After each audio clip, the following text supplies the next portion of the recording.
Hello, everybody, and welcome to this series of videos about Virginia Conservation Assistance Program, about the site assessment process, which I'm sure everybody's very curious about. My name is Dave Hirschman with Hirschman Water and Environment, and also representing the Chesapeake Bay Landscape Professional Program through the Chesapeake Conservation Landscaping Council. And I have here today Blair and Megan. And Megan Sabat she's with the Thomas Jefferson Soil and Water District. She's the Johnny on the spot person for VCAP within that district. She's the residential programs coordinator. So, hey there, Megan. You want to say Hi, hi? how are you? And we have also Blair Blanchette, and she is with the Virginia Association of Soil and Water Conservation Districts as the VCAP coordinator. So you're kind of the head of the whole thing. And hi, What they tell Blair. me. Yeah, that's what they tell you. And I think you're doing a good job. So we're gonna this is the first of three videos that focus on site assessment, and obviously the audience that we're trying to reach is the soil and water district personnel across the state, those who are responsible for the VCAP program. So we'll get started right here with video number one, and this is going to be about site assessment. And we kind of have a subtitle for this series of videos called Right Practice, Right Place.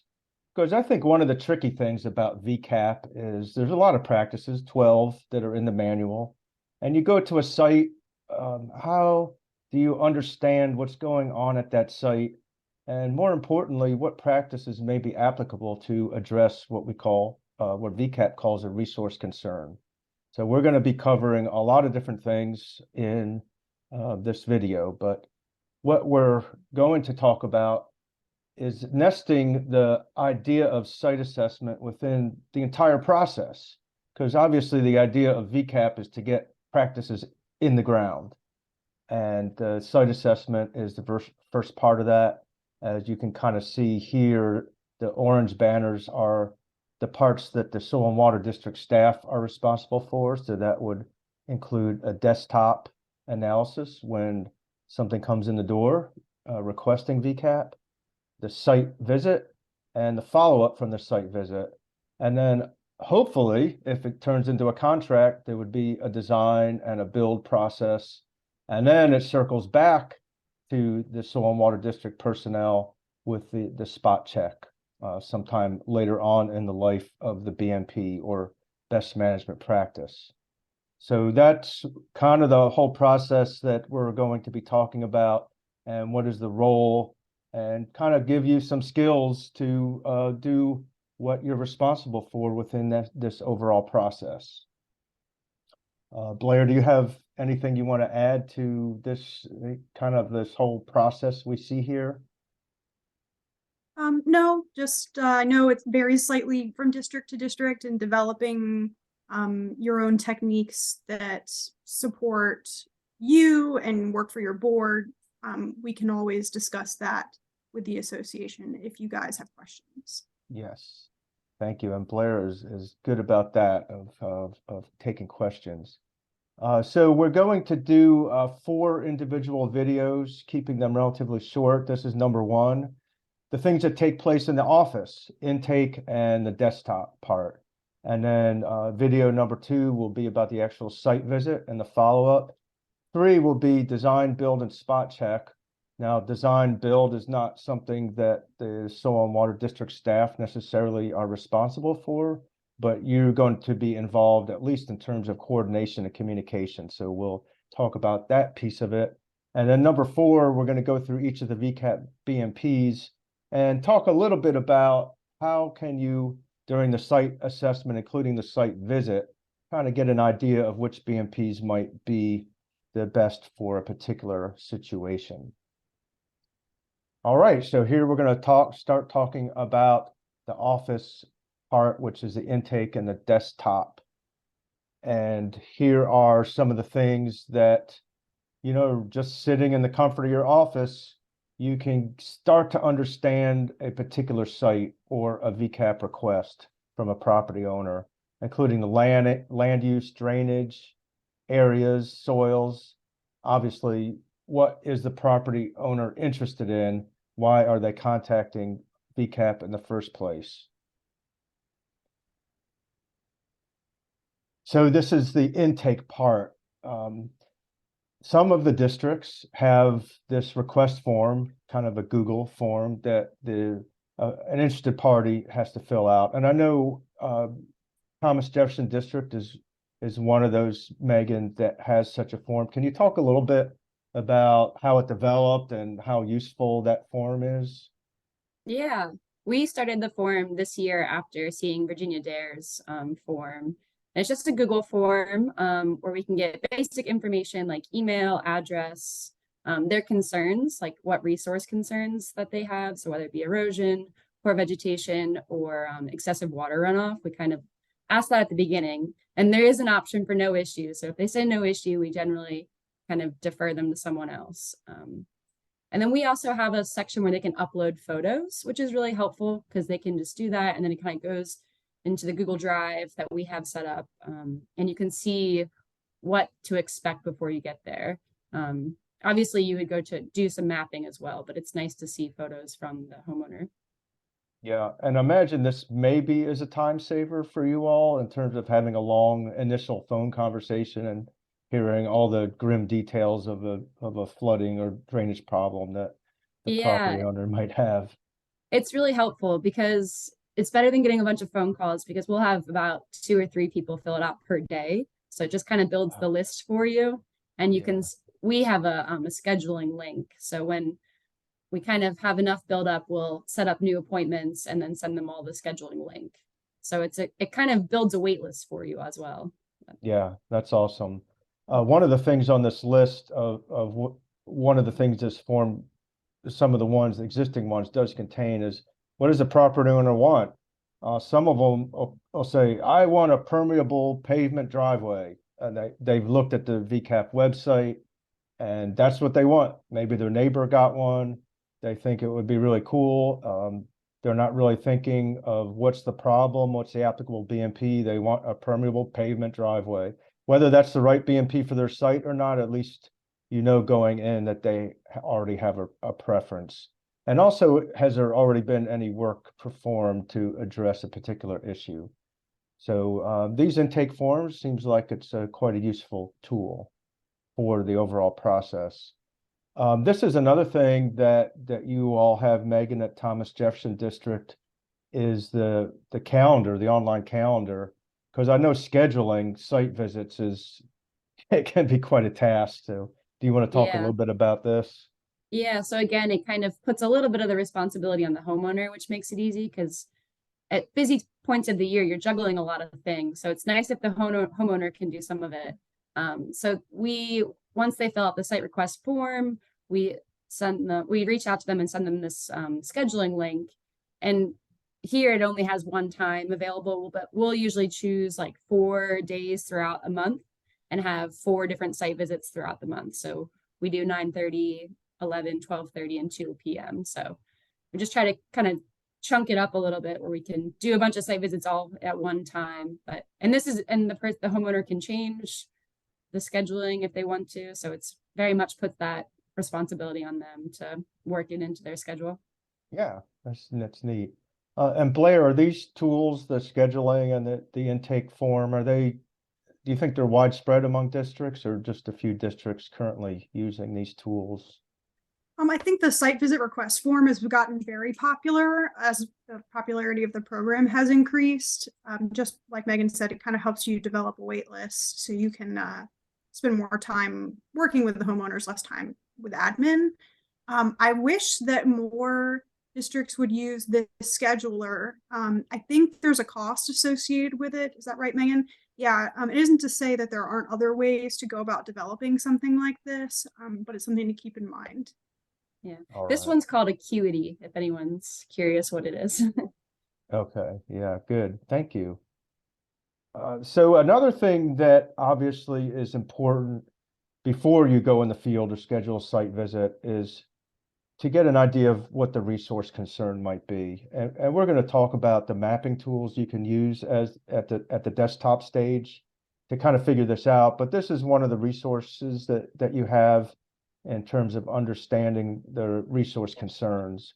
So sometimes you probably get this information from the property owner, and sometimes you might have to tease it out a little bit. So we'll talk a lot more about resource concern as we go through, but it's obviously a very important thing for the overall VCAP program. All right, so we're going to kind of go through some of I'm going to minimize this so it's not blocking. Some of the site assessment or desktop analyses you can do. And in this particular case, the intake comes in. It's actually these two properties, only one of them is highlighted, but it's these two adjoining parcels here. This is an example of a county GIS web-based tool where you can look at property boundaries. A lot of them have topo, some of them have soils. And I just have to say, it's quite variable across the state. Some counties have a very nice user-friendly system. Others may not have it at all, or it's a little clunky or harder to use. But it's a good place to start, especially one of the things you need to know is the property boundary. And so this is an example of one of those online GIS resources. This was interesting because you can select base maps. This is a 2018 base map. And you can see here that you can select different aerial images going back in time. And that's useful because you can kind of see, well, has anything changed on this property? Has there been construction? Have they cleared forest? Have they done cultivation? So you can kind of see here, this is 2000 to 2018. So 18 years of difference, but in this particular case, not much has changed in terms of land cover on that property. Now, that's kind of a nice tool. This particular tool allows you to do topo. Some of you might think of a USGS map when you're doing topo. That's great if it's the only resource, but typically that's going to be 20-foot contours or 20 feet of elevation change between contour lines. And these maps generally are a lot more acute in terms of the contour interval. Sometimes you can get 2 or 5 foot contour intervals, which, for VCAP is much more important because you want to know how is the property draining. In this case, going back to the resource concern, we can kind of see there's we turn on a stream layer, there's a stream here, and also a drainage system here.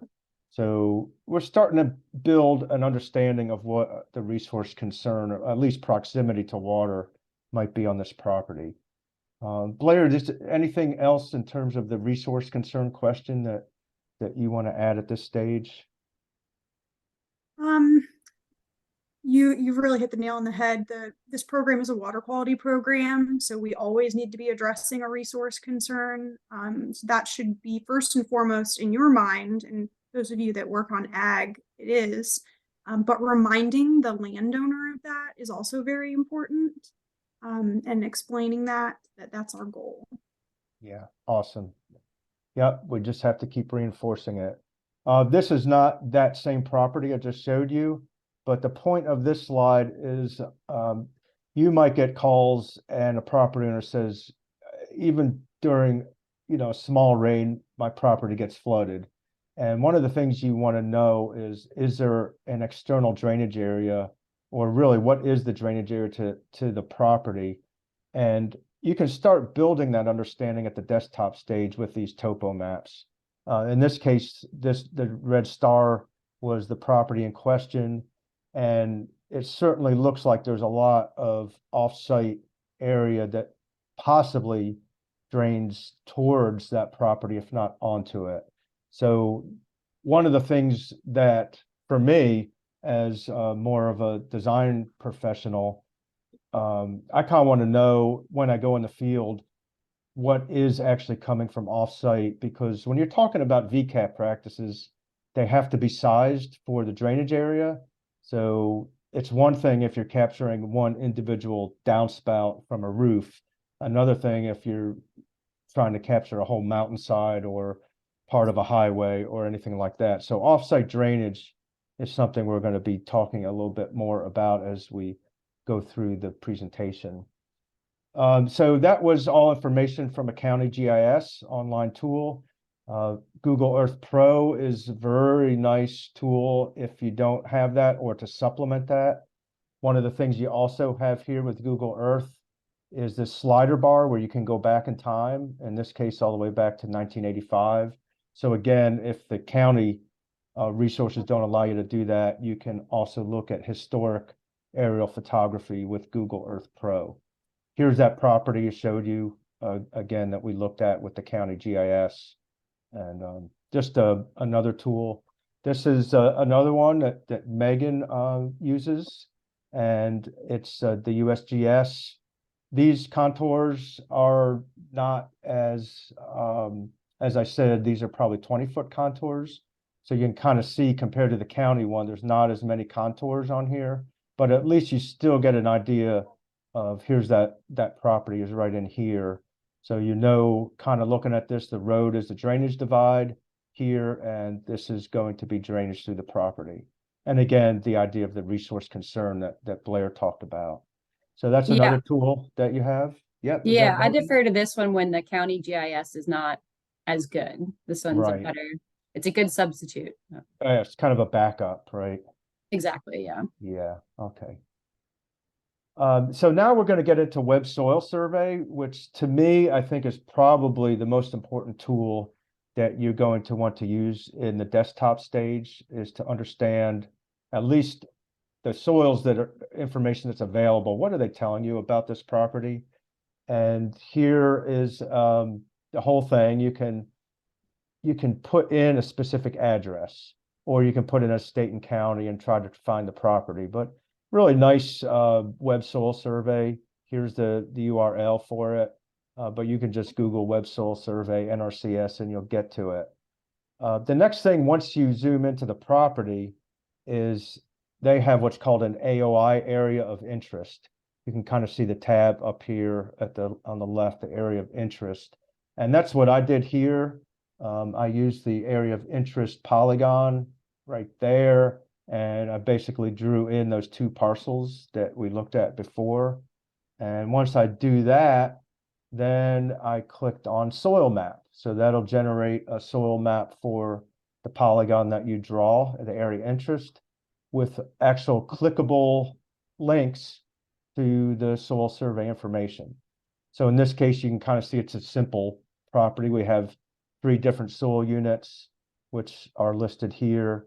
And if you click on one of those, you can actually generate a printable form that you might want to print out and take with you when you go to the site. This one, I just named the Jenkins property to give it a name. And when I look at that soil printout, I'm going to obviously understand that it has a name, 46B, this grassland silt loam with a slope percent. So this is starting to build my understanding of the soils that may be, and when I say may, a lot of times the soil surveys were done, at a certain scale. Sometimes they're not really applicable to a small property, and we'll talk a little bit more about that. But it's evidence. I mean, this is contributing evidence, not definitive in all cases.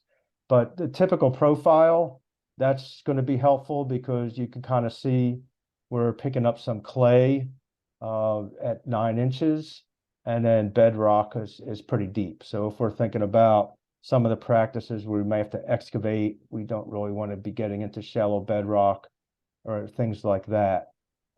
We also have some other information here about drainage. So one of the things that we can see, which is probably one of the most important things to look at, is this drainage, the most limiting layer to transmit water, or what's called the KSAT. Now, KSAT is saturated hydraulic conductivity. So one way to think about this is going to change based on the soil characteristics, the soil structure, and things like that. So if you picture a dry sponge, you know, it can absorb a lot of water, but once that sponge is saturated or wet, how much water can still move through the sponge or be absorbed by the sponge? And that is a situation of saturated hydraulic conductivity. So going to a site condition when it's raining and say, you know, you might want to do an infiltration B&P, an infiltration, dry well, rain garden, something like that, will it still be able to process water as it continues to rain? Blair, were you piping in on that? No, but I always can. Just like you said about the infiltration, choosing an infiltration practice, of course, we're going to ask for infiltration test results. So as someone who reviews the applications when they come in, if this number is very different from the infiltration test results, like if this is showing poor infiltration and your test results are like fabulous, it kind of pings something in my brain to be attentive. And I would hope the district staff would also be asking that question of why there might be a difference, and do we need to do the infiltration test again and dig deeper, or something like that. Yeah. So there's a couple things about this particular soil from the property. KSAT is very low to moderately low. So if the property owner does an infiltration test and it's 6 inches per hour, you're thinking, you're scratching your head a little bit. Then you got depth to water table as shallow as 12 inches. Okay, so is this going to be a B&P where you can infiltrate any water? And then we also have hydrologic soil group D. If you know about that, that is the soil group that's at the far end of permeability in terms of low permeability. So I've got 3 points of evidence here that this is going to be a pretty crummy soil for any type of infiltration. And then I'm kind of going down to this minor component, the Delilah, and I can kind of see hydric soil rating, yes. So that's another line of evidence to support what I already said, that this may not be a soil that has a lot of permeability to it. So this is just great stuff, to tell you the truth, that you can do, you know, in the office before you go to the site. Now, sometimes you'll go to a small site. This is just a site that's a couple acres or smaller, and you're going to get this. It's going to say the soil map may not be valid at this scale, because these soil scientists, when they put these soil surveys together, they were covering whole counties, huge areas of acreage. And so they weren't, you know, looking down to a few hundred square feet or even an acre. I think it's generally like a couple acres. So does that mean that this soil information is worthless for your VCAP desktop assessment? Well, I'd say no. You should take it with a grain of salt. You should be circumspect, but you're still going to know, at least within the region, what the soil characteristics are. So it's still worth printing it out and taking it to the site and doing some confirmation when you actually get to the site visit. So, but you'll see that. Don't let it stop you, but at least, you know, use it for what it is. All right, that would be the conclusion of our first video here about desktop and intake.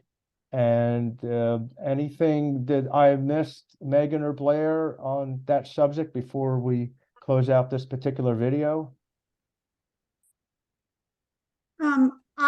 I would add again, it's great for district staff to do this, but all of our time is short. So this is also something you can train an intern to do, or if your admin staff want to take it on, that's also an option. And then you can review it right before the site visit, but have someone else help you process is an option. Yes, awesome. All right. Well, up next in video number 2 is the actual site visit. We're getting to be the real exciting stuff. We're going in the field and the follow-up from that visit. So go ahead and check out that next video when you're ready. And here we are, and I am going to stop recording.